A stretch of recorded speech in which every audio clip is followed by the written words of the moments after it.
नमस्कार। स्वागत है हिंदी हॉरर कहानियां में, जहां भूली हुई श्रापित कहानियां आधी रात को फिर से जिंदा हो जाती हैं। आज रात ठीक 12 बजे के बाद लाल साड़ी मत पहनना, क्योंकि 1942 की वो नववधू जो अपनी सुहागरात की रात खून से भीगी लाल साड़ी में मर गई थी, आज भी छत पर अपने नए दूल्हे की तलाश में भटकती है।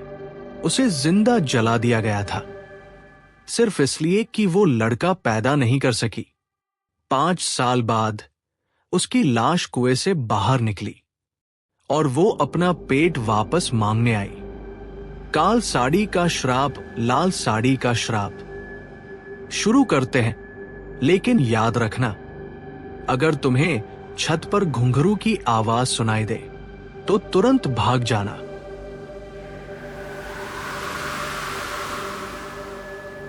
शिवपुरी गांव, राजस्थान, 1942। थार के तपते रेगिस्तान के बीच बसा छोटा सा गांव। बस 50 कच्चे घर, एक बेहद गहरा कुआं और लाल पत्थरों से बना दुर्गा माता का प्राचीन मंदिर। गांव वाले बकरियां पालकर, सूखे को रोकने वाले मंत्रों पर भरोसा करके और कर्म में अटूट विश्वास रखकर जीवन बिताते थे। राधा बाई, 18 साल की दुल्हन, दूध जैसी गोरी त्वचा, बड़ी काली आंखें, लाल सुनहरे जरी वाली साड़ी पहने की शादी हुई विक्रांत सिंह से, जो जागीरदार महेंद्र सिंह का बड़ा बेटा था।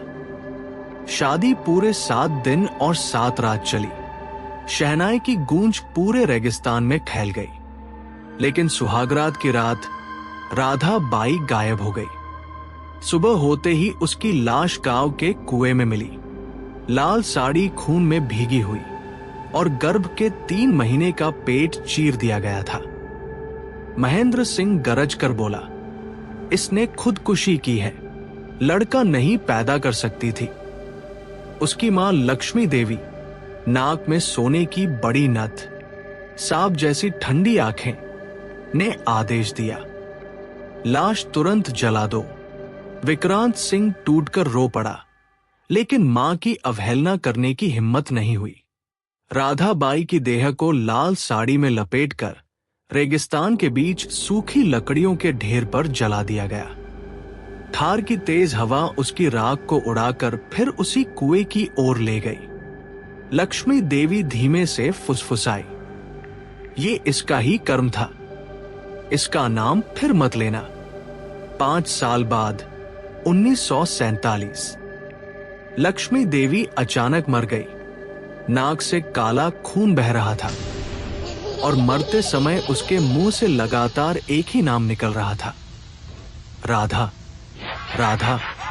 विक्रांत सिंह ने दूसरी शादी कर ली। गीता देवी, उम्र 20 वर्ष, 5 महीने की गर्भवती। सास के अंतिम संस्कार में कोई रोया नहीं। हवा में एक अजीब सन्नाटा था। पहली रात, जब गीता देवी शव के पास बैठकर पहरा दे रही थी, उसे घर की कच्ची छत पर घुंघरू की आवाज सुनाई दी।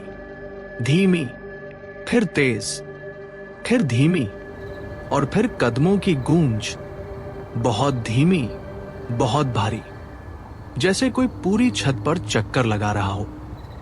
गीता ने कांपते हुए बाहर झांका। एक औरत, लाल साड़ी पहने, बाल चेहरे पर झूलते, मकान की छत पर ऐसे चल रही थी जैसे जमीन पर चल रही हो। अगली सुबह गांव का कुआं खौलने लगा।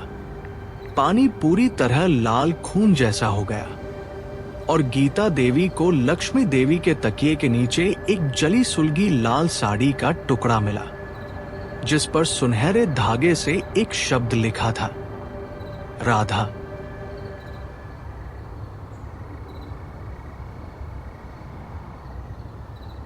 चौथी रात, विक्रांत सिंह घर छोड़कर भाग गया। गीता देवी अकेली रह गई। छत पर घुंघरू की आवाज गूंजने लगी, धीमी, फिर तेज, फिर खून की बूंदें टपकने लगी। अचानक लक्ष्मी देवी की लाश बैठ गई। उसके होठों पर एक डरावनी मुस्कान, उसका पेट गर्भवती औरत जैसा खुल गया और फिर लाश के पेट से लोरी की आवाज आने लगी। राधा की आवाज, सो जा मेरा लाल, सो जा। विक्रांत सिंह डरकर बाबा भैरव के सामने सच उगल देता है। मां ने मुझे चुप रहने को मजबूर किया। मैं जमीन खोने से डर गया था। फिर वह रात आई जिसने सब कुछ खत्म कर दिया। गांव का कुआं अचानक धमाके से फट गया। राधा की लाश बाहर निकली। लाल साड़ी जली हुई, टूटा हुआ पेट जिनसे हड्डियां झांक रही थी। वो गीता देवी के पेट पर हाथ रखकर लोरी गाने लगी। मेरा बेटा, मेरा बेटा। गीता चीख पड़ी। पेट में असहनीय दर्द, टांगों से खून बहने लगा। राधा की लाश ने अपना ही पेट चीरकर गीता का गर्भ बाहर निकाला और उसे लक्ष्मी देवी की लाश के पेट में रख दिया। लक्ष्मी का पेट फिर से खुल गया और उसी पल राधा की देह राख में बदल कर उड़ गई। विक्रांत सिंह पागल होकर रेगिस्तान की ओर भागा और थार की रेत ने उसे निगल लिया। लक्ष्मी देवी की लाश आखिरी बार उठी, पेट में बच्चा लिए हुए, और लोरी गाई, मेरा बेटा अब सिर्फ मेरा है। गीता देवी ने जागीरदार का हवेली जला दी। लपटे आसमान तक उठीं और राधा की लोरी धीरे धीरे थार की हवा में घुल गई। लक्ष्मी देवी की राख और लाल साड़ी का बचा हुआ टुकड़ा कुएं में दफनाकर ऊपर से पक्का सीमेंट डाल दिया गया।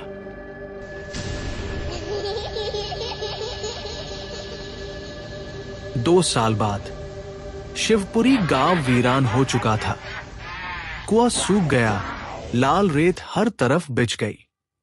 गीता देवी एकांत में रहने लगी। वो एक प्यारी सी बेटी की मां बनी, जिसकी बड़ी काली आंखें बिल्कुल राधा जैसी थी। लेकिन हर पूर्णिमा की रात मिट्टी की छत पर घुंघरू की आवाज गूंजती, लाल साड़ी हवा में लहराती, जैसे किसी को खोज रही हो। राधा अपने बेटे को ढूंढती रहती थी और हर गर्भवती औरत को पीड़ा देती थी। काल साड़ी का श्राप खत्म तो हो गया, लेकिन गांव का वह कुआं आज भी वही है। क्या आप आधी रात के बाद लाल साड़ी पहनने की हिम्मत करेंगे? हिंदी हॉरर कहानियां फिर मिलेंगे।